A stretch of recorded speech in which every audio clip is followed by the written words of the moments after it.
So the video I posted for today's class turned out really low quality for a couple of reasons. It doesn't matter what those reasons are. I thought I would hit the highlights again with one that's easier for you to read.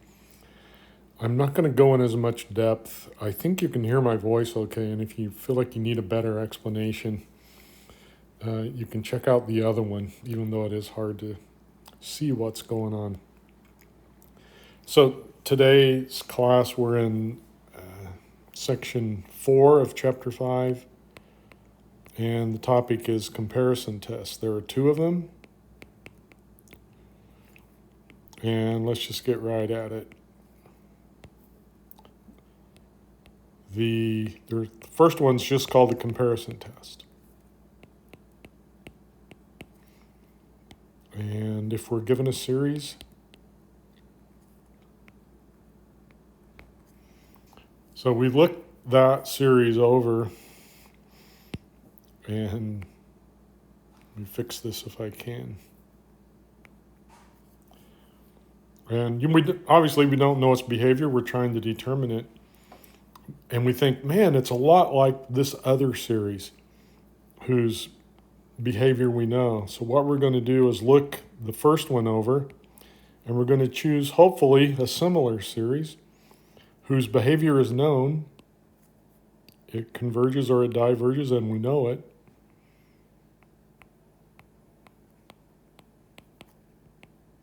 And then we're going to compare the 2. Good grief. Whose behavior is known.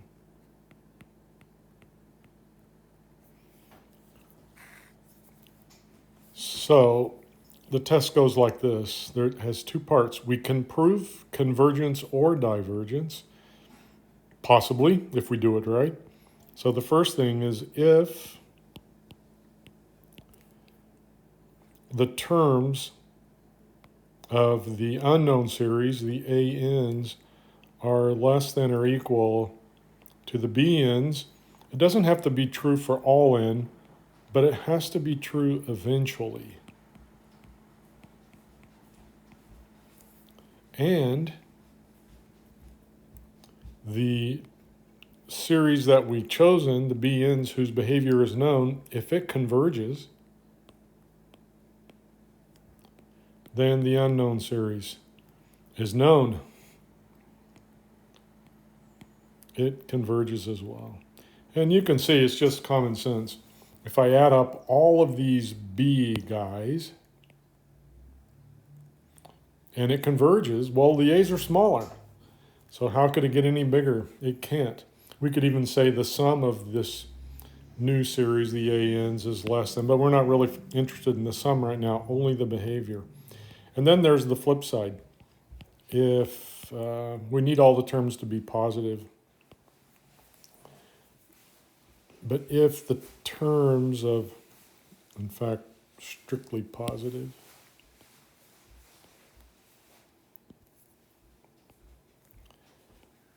the terms of the unknown series are all bigger than or equal, and again, doesn't have to be true for all, but it needs to be true eventually, and the series we've chosen diverges, then the unknown series, previously unknown, is now known, and it diverges as well. Okay, that's the comparison test. To run it, we have to establish inequalities, highlighted in blue.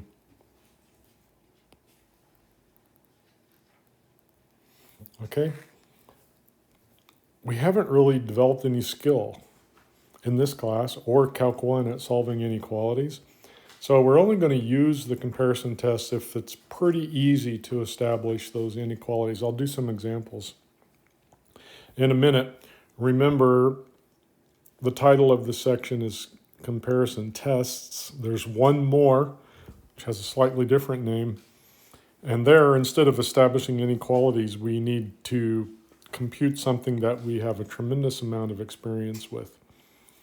Okay, so let's do some examples. Actually, let me I'll show you the other test, and then we'll do an examples when we have both of them available.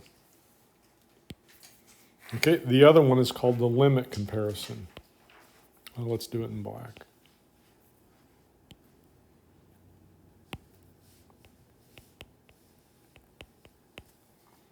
And the word limit there is what I was referring to. We have to calculate a limit, which we're becoming expert at. Starts off the same. We're given a series whose behavior we don't know. We'll call it the ANs. We look that thing over and say, man, it's a lot like this one. So we'll choose BN whose behavior is known.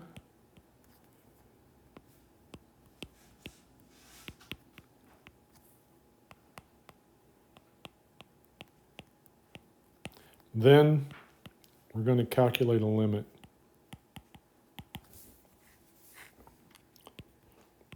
Which is the limit as n goes to infinity. AN divided by BN. And for the full power of this test, we need the guy that goes on top here is the unknown. Comes from the unknown. And the guy that comes on the bottom is the known. Okay, and like I said, we can get more power if that's the way we set it up. All right, there are three parts to this. The first one, if L is positive and finite, the series behave the same.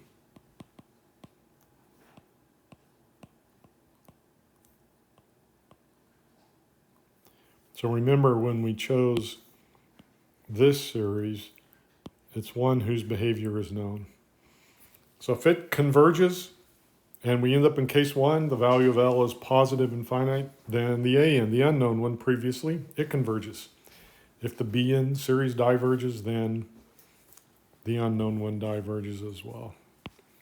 Okay, there are a couple of extreme cases. Suppose we get 0 for that limit. Then we need a little bit more information. And the series we chose converges.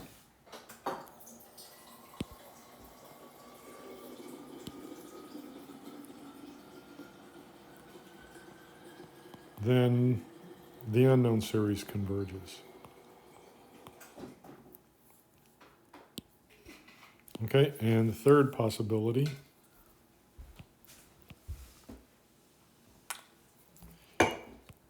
is if we get infinity for that limit. And again, we need a little bit more information, like in case 2.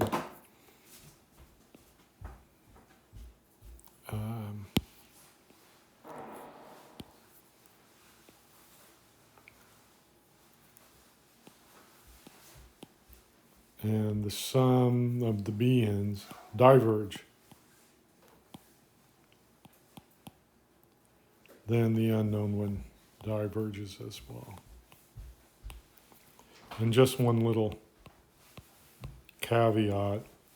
If L does not exist, that is, talking about not infinity, but it just doesn't have a value or direction, the test fails. And I have an example for that. All right, let's do some examples. All right, so here's our first example. It's a couple of polynomials. And before we begin doing examples, I'll remember to run these tests, we have to, on our own, we have to dream up a series whose behavior is known. So where do those series come from? Well, there are a couple of categories of series that we can use. In fact, we may use them almost all the time. I can't think of any really examples where we would do otherwise off the top of my head. And that is the P series. We know the convergence, divergence for the p-series for all positive values of p. And we also know exactly when geometric series converge and when they diverge. So generally, the examples that we come up with for comparison purposes are going to come from one of these two categories. Okay, here's the first example. Have a first degree polynomial 2n plus 5 divided by a second degree polynomial.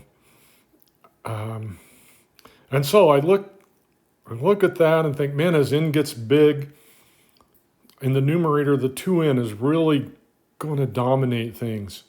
I mean, the 5 becomes insignificant. In the denominator, the 4n squared is going to dominate. So really, I look at this function, I say, really, it's kind of like 2n over 4n squared. And the bigger n gets, the closer it gets to that. And if I simplify that, I get like 1 over 2n. Okay? The 2 turns out is not important. What I'm going to do is look at this thing and say, okay, I'm going to choose this series, the harmonic, which hopefully we know diverges. Remember, it's this series that looks like it might converge because the terms go to 0, but they just don't go fast enough. So, you know, we could always make a bad choice. And that just means we'll go back and choose another one. No big deal. So here we go. The unknown series goes on top. The formula for it. And the known one goes on the bottom.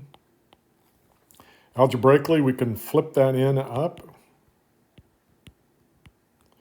And I get n times 2n plus 5 divided by 4n squared plus 2n plus 5.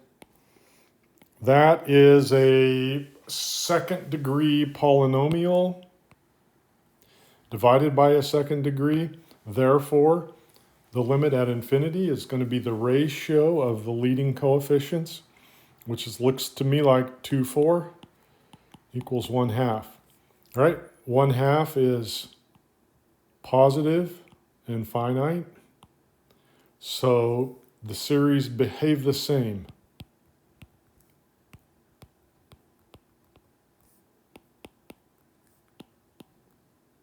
And remember, the one we chose diverged, and so let's just make a link here.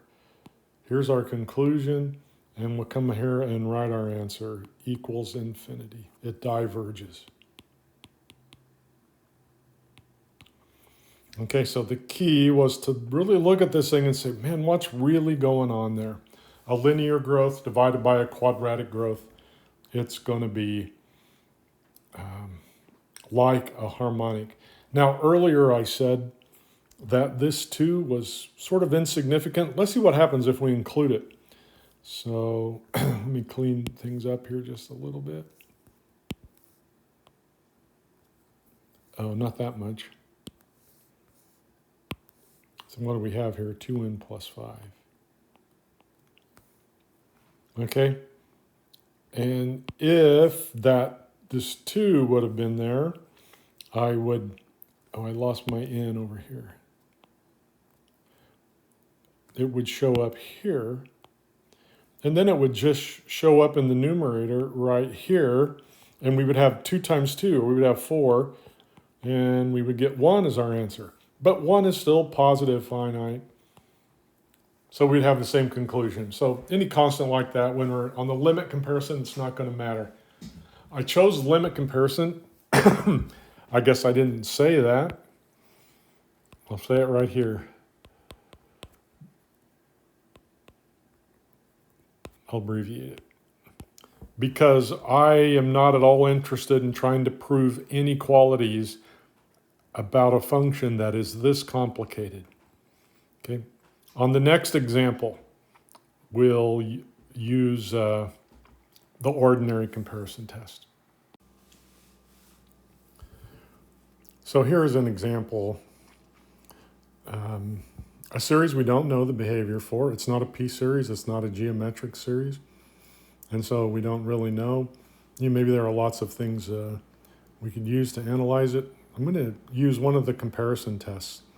So maybe the first step is the hardest thing. We have to choose, like, what are we going to compare it to? And, maybe we'll make a mistake, but we'll do what seems like the right thing. So the numerator has exponential growth, 2 to the n, plus, fairly slow polynomial growth, n. I think that as n goes to infinity, this exponential term is going to really be the main part of the numerator that's going to matter. So I'm going to ignore that n. Remember, I choose a series, and, maybe it's not going to work. If it doesn't work, we'll go back and we'll choose another one. But that's my thinking. Sorry. As n goes to infinity, this n goes to infinity, but not nearly as fast as this exponential growth. So I think that the contribution of this n, it goes to almost nothing as n gets really large. So we're going to try this one. These terms are comparatively bigger than those. So proving, by the way, this converges because r is 2/3 less than 1. So I can't use the ordinary comparison test because proving that something is bigger, and it would be easy to do, it's almost trivial. That term by term, this series, the terms are bigger than those. It doesn't help me because it could be bigger than those because it converges to a bigger number, or it could be bigger because it's going off to infinity. So the ordinary comparison test is not the one to use. We'll use limit again. I promise the next example will be the ordinary comparison. N goes to infinity, the unknown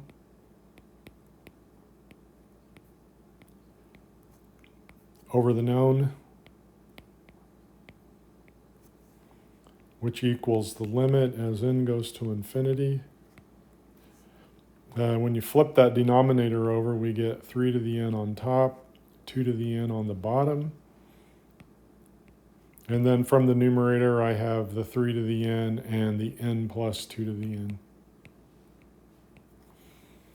Okay, that's the limit we need. Those 3 to the n's cancel. Get rid of them. And then the numerator and denominator go to infinity over infinity. So we can use L'Hopital's rule. So the limit as n goes to infinity. Take the derivative, I get 1 plus 2 to the n times ln2. Remember, when the base is not e, there is an ln factor that comes along for the ride. And in the denominator, the 3 to the n's gone. I just get another 2 to the n times ln2.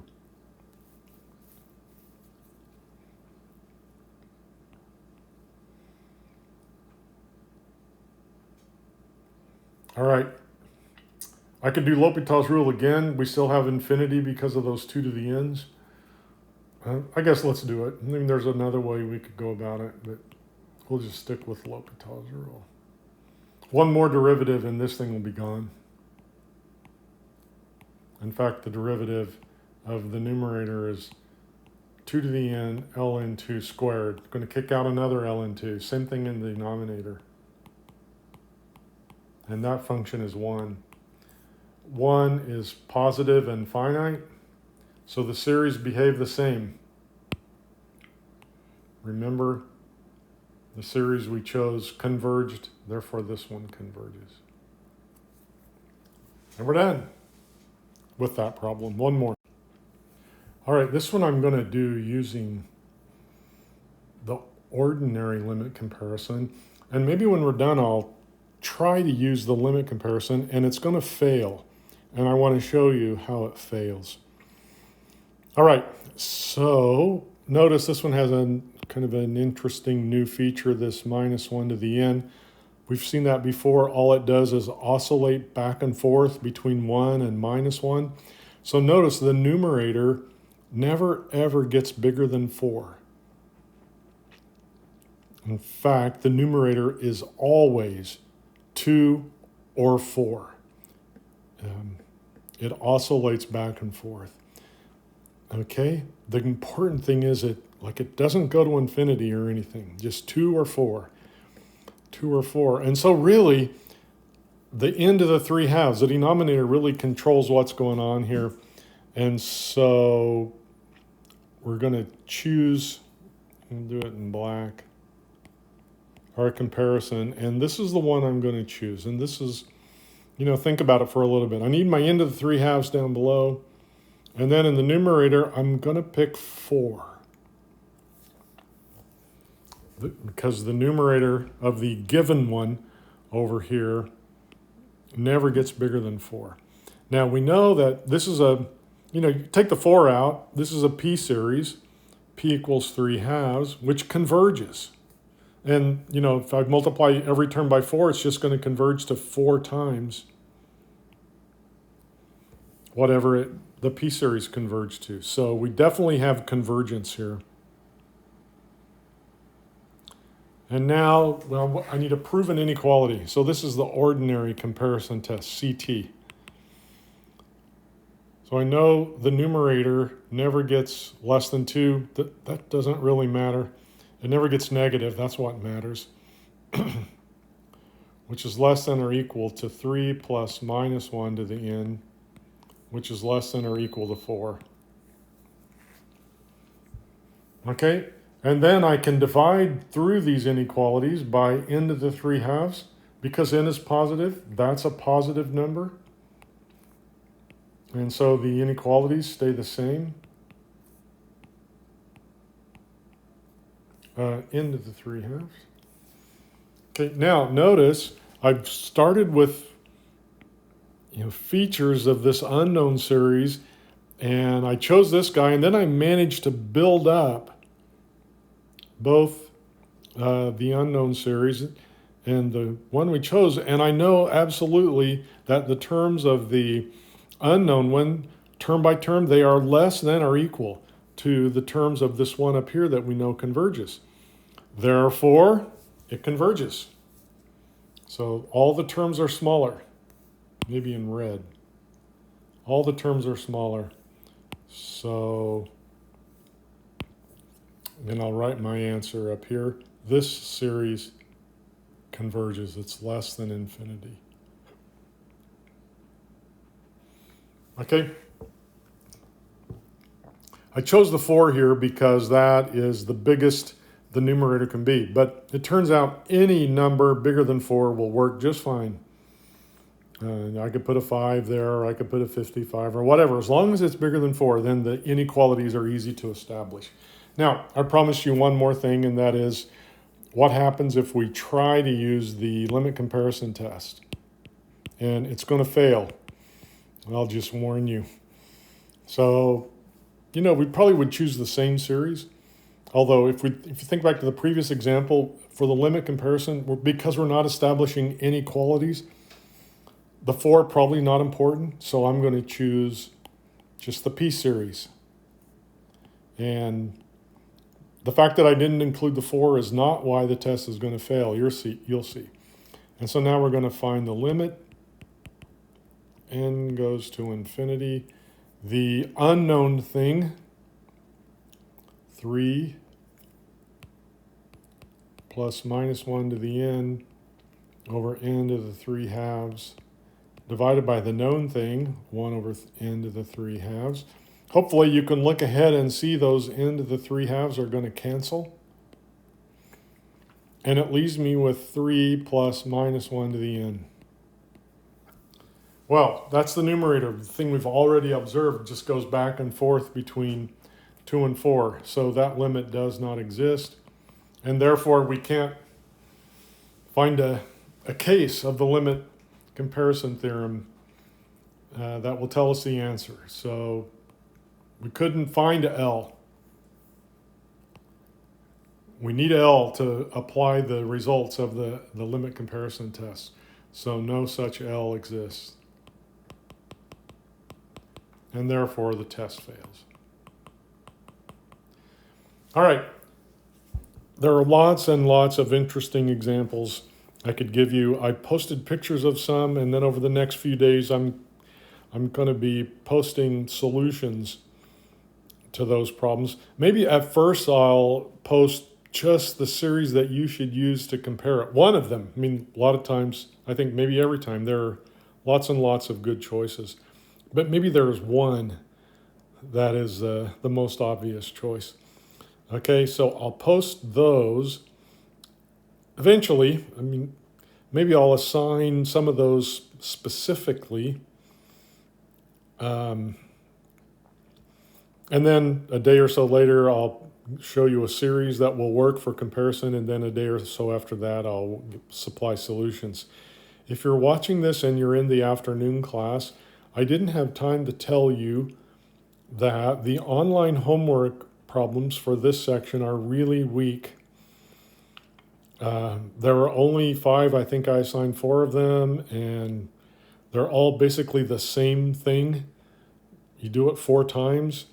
It's a terrible selection. So I've posted pictures of a better selection of problems. And like I said just a little bit ago, I'll assign some specific one of those. You can't really make it part of the online homework, but we can make it part of how we're going to learn about how to use the comparison tests. All right, happy problem solving. See you Wednesday.